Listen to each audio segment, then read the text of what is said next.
Hello everyone. हमारी जो आज की वीडियो है वो है क्रोनेकर थ्योरम। एग्ज़ाम में ऑलमोस्ट आती है 16 मार्क्स की आती है हर बार कि, और डायरेक्ट लिख के आता है कि state and prove Kronecker theorem. तो हमें स्टेटमेंट भी खुद लिखनी पड़ती है और उसका प्रूफ भी खुद करना पड़ता है। तो देखिए इसकी स्टेटमेंट क्या है। इसमें क्या होगा, थोड़ा जो है पहले के जो लेक्चर अपलोड कर दिए हैं उनका कोई रिजल्ट यूज होगा। तो आई होप आपने वो पहले के देख रखे हो। दूसरा, वीडियो काफ़ी लंबी जाने वाली है, तो अगर आप फ्री हैं तो इसे कंटिन्यू करें, अदरवाइज पहले अपना काम करें कंप्लीट, उसके बाद वीडियो को देखना स्टार्ट करें। ठीक है, तो काफ़ी बड़ा प्रूफ है तो ध्यान से देखना। सबसे पहले देखो स्टेटमेंट क्या है।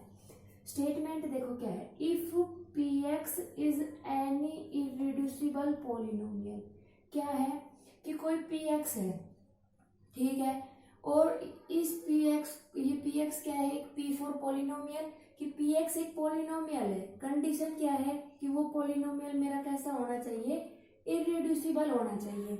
अब बात आती है यहीं पे कि इरेड्यूसिबल पॉलिनोमियल क्या होते हैं। तो मैंने काफी बार बता दिया है, फिर से बता देती हूँ कि अ नॉन कांस्टेंट पॉलिनोमियल, ऐसा पॉलिनोमियल जो कि नॉन कांस्टेंट हो, that can't be factored into the product of two non constant polynomial. क्या हो रहा है देखो, ऐसा पॉलिनोमियल जिसको हम दो पॉलिनोमियल के प्रोडक्ट के रूप में नहीं लिख पाएंगे, ऐसे पॉलिनोमियल को क्या कहते हैं, इरेड्यूसिबल पॉलिनोमियल। जैसे देखिए कोई भी पॉलिनोमियल है, कोई भी अपनी तरफ से देखिए, अगर आप इसके फैक्टर करने में पॉसिबल है, फैक्टर आपको आते ही होंगे, क्या करते थे, जैसे मान लीजिए 1 के लिए, मैं ऐसे ही बता रही हूँ, ये मेरे को पता नहीं 1 के लिए सेटिस्फाई है या नहीं, तो ये और यहाँ पे कुछ ऐसा कुछ बन जाता था। ठीक है, तो क्या हो रहा है देखिए, अगर हम इसको फर्दर क्या हुआ, अगर हम इसके टुकड़े कर पा रहे हैं then it is not irreducible polynomial. अगर हम इसके क्या है, अगर ऐसा पॉलिनोमियल जिसको हम इस फॉर्म में, सिंपली फॉर्म में सोल्व नहीं कर पाएंगे, ऐसे पॉलिनोमियल को हम क्या कहते हैं, irreducible, can't be factored into product of two non constant polynomial. ठीक है, तो पी एक्स मेरा क्या है, इरेड्यूसिबल पॉलिनोमियल है। कहाँ पर है, ओवर एफ। ओवर एफ का मतलब क्या होता है कि इसके जितने भी कांस्टेंट होंगे, यानी कि जैसे देख लीजिए ये कोई पॉलिनोमियल है, मान लीजिए पी एक्स, ये इसका कांस्टेंट 1, यहाँ 1। ठीक है, तो ये जितने भी कांस्टेंट होंगे, ये सारे स्केलर जो भी होंगे वो सब कहाँ होंगे, एफ में जाएंगे। ठीक है, ओवर एफ का मतलब then there exist an extension E of F. क्या कह रहा है, अगर आपके पास पी एक्स कोई इरेड्यूसिबल पॉलिनोमियल ओवर एफ, तो आपको क्या दिखाना है कि जो है एक एक्सटेंशन मिलेगी ई ऑफ एफ। एक्सटेंशन में पहले ही एक्सप्लेन कर चुकी हूँ, सबसे फर्स्ट लेक्चर ही था अपना। एक्सटेंशन क्या होती है कि किसी भी फील्ड एफ की, कोई भी फील्ड एफ है, इसकी एक्सटेंशन के है मान लीजिए, ये एक्सटेंशन कब कहलाएगी, देखना। एक्सटेंशन का मतलब होता है कि ये क्या है, जैसे देखिए ये कोई फील्ड है, इसकी एक्सटेंशन ये, यानी कि ये जो है इतना स्पेस तो इसने कवर कर ही लिया, देन इसके अलावा भी कुछ एक्स्ट्रा अगर पोर्शन आती है तो इसमें क्या होगा, एक्सटेंशन मतलब बड़ा। ठीक है, तो इसके ऊपर एक कंडीशन है कि इस फील्ड की एक्सटेंशन के कब कराएंगे, सबसे पहले तो के और एफ का क्या हो, एक पेयर हो। हाँ जी भाई, कैप और मार्कर का एक पेयर हो। ठीक है, अब क्या कह रहा है, जहां पर मेरी के क्या है, एक फील्ड होनी चाहिए। के तो नॉर्मली मेरी क्या होनी चाहिए, एक फील्ड होनी चाहिए। और दूसरा एफ जो है मेरा, स्मॉल एफ, ठीक है, स्मॉल एफ से डिनोट करते हैं, एफ मेरा क्या होना चाहिए, मोनोमॉर्फिज्म। ठीक है, तो हम इसको एक्सटेंशन कह देते हैं। मोनोमॉर्फिज्म के लिए क्या होता है, मोनोमॉर्फिज्म के लिए हम क्या प्रूव करते थे, 1 1 और होमोमॉर्फिज्म। ऐसा मैंने क्यों बताया, देखना, एक extension E of F, F की एक एक्सटेंशन मिलनी चाहिए। ठीक है भाई, मिलेगी। तो यहां से देखना क्या होगा, एक तो ई, साथ में कोई एक पेयर होना चाहिए, यानी कि कोई मैपिंग होनी चाहिए। मान लीजिए वो मैपिंग सिग्मा है, ठीक है, तो ये एक पेयर बन गया। तो अब आपको पता होना चाहिए कि ये तो एक नॉर्मली फील्ड होगी, और आप इस सिग्मा को जो मैपिंग डिफाइंड करेंगे उसको आप क्या प्रूव करेंगे भाई, मोनोमॉर्फिज्म। मोनोमॉर्फिज्म, इसके लिए क्या प्रूव करेंगे, मोनोमॉर्फिज्म का मतलब होमोमॉर्फिज्म और 1 1। ठीक है, तो आपको स्टेप समझ में आ रहे होंगे, थ्योरम का प्रूफ हम कैसे करेंगे। ठीक है, तो इसके लिए मुझे एक मैपिंग डिफाइन करनी पड़ेगी, वो मैं करूंगी, अभी प्रूफ स्टार्ट करेंगे तब, और उसको मैं क्या करूंगी, मोनोमॉर्फिज्म प्रूव करूंगी। ठीक है, क्या कह रहा है कि जो डिग्री होगी ई की एफ पे, इसको कैसे पढ़ते हैं, डिग्री ऑफ, ठीक है, degree of E over F, ठीक है, जितने भी इसके लग जाएंगे एफ में जाएंगे, वो किसके बराबर आने चाहिए, जो आप पॉलिनोमियल लेके चलेंगे उसके डिग्री के बराबर। आपको ये चीज प्रूव करके लेके आनी है। दूसरा क्या प्रूव करके लेके आना है कि पी एक्स का एक रूट किस में होना चाहिए, ई में होना चाहिए, ठीक है, पी एक्स का एक रूट किस में जाना चाहिए, ई में जाना चाहिए। आई होप आपको स्टेटमेंट क्लियर हो गई होगी। तो अभी ठीक है, ये वीडियो फिनिश करने के चक्कर में ना रहे वरना आपको कुछ समझ नहीं आएगा। वीडियो जितनी लंबी जाती है जाने दीजिए, आप अपने कॉन्सेप्ट क्लियर करते हुए चलिए, ठीक है। तो अब इसके प्रूफ की तरफ बढ़ते हैं। देखिए प्रूफ कैसे स्टार्ट करेंगे, प्रूफ का आपका आइडिया लग गया होगा। सबसे पहले हम मोनोमॉर्फिज्म प्रूव करने वाले हैं, तो देखो कैसे करेंगे। देखो प्रूफ स्टार्ट कैसे किया।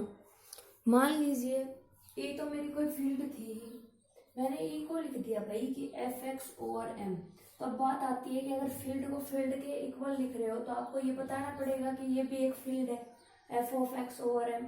तो ये देखिए क्या है, क्योंकि पी एक्स मेरा स्टेटमेंट में गिवन था, ये रिड्यूसिबल था, तो मैंने क्या किया, चोंच पी एक्स, ये मैंने आपको बता दिया इसका मीनिंग पहले ही, फर्स्ट इससे पहले वाली वीडियो में, कि इसकी ये इज इक्वल टू एम एक मान लीजिए इसका जो पी एक्स है इसको मैंने किसी एम का दे दिया नाम।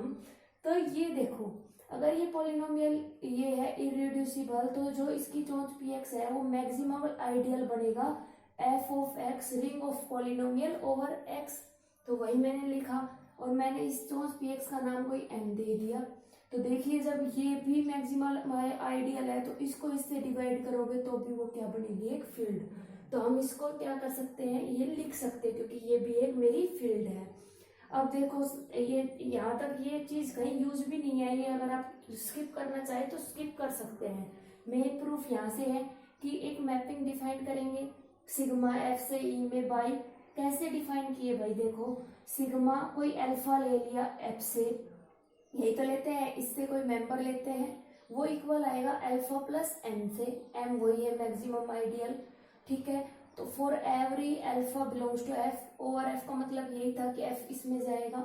अब देखना इसको क्या दिखाना है भाई, हमें सिग्मा को मोनोमॉर्फिज्म, उसके लिए क्या दिखाएंगे, होमोमॉर्फिज्म और 1 1।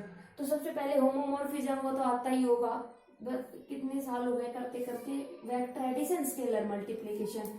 तो अल्फा 1 अल्फा 2 दो ले लिया एफ से, कि सिग्मा के ऊपर यहाँ अल्फा 1 प्लस अल्फा 2 पुट करो, तो यहाँ अल्फा की जगह क्या आएगा, alpha 1 plus alpha 2 plus M.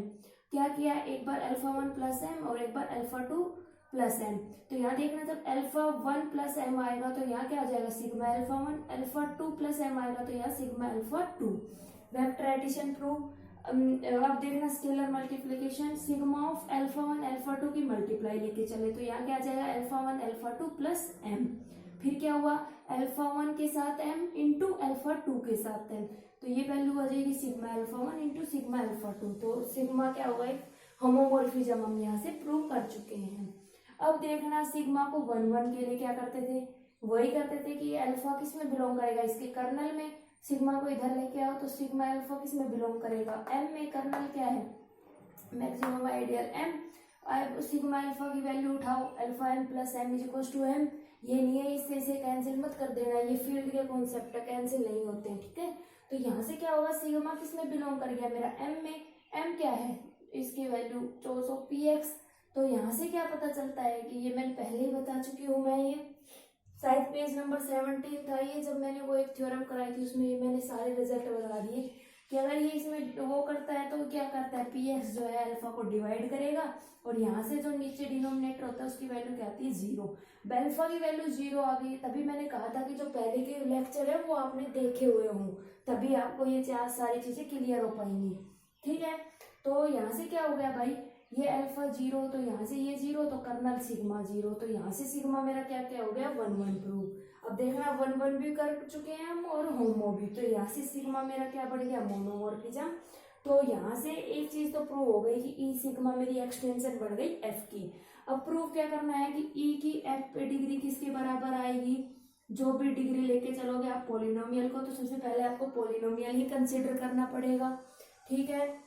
और पी एक्स का एक रूट किस में जाना चाहिए, ई में।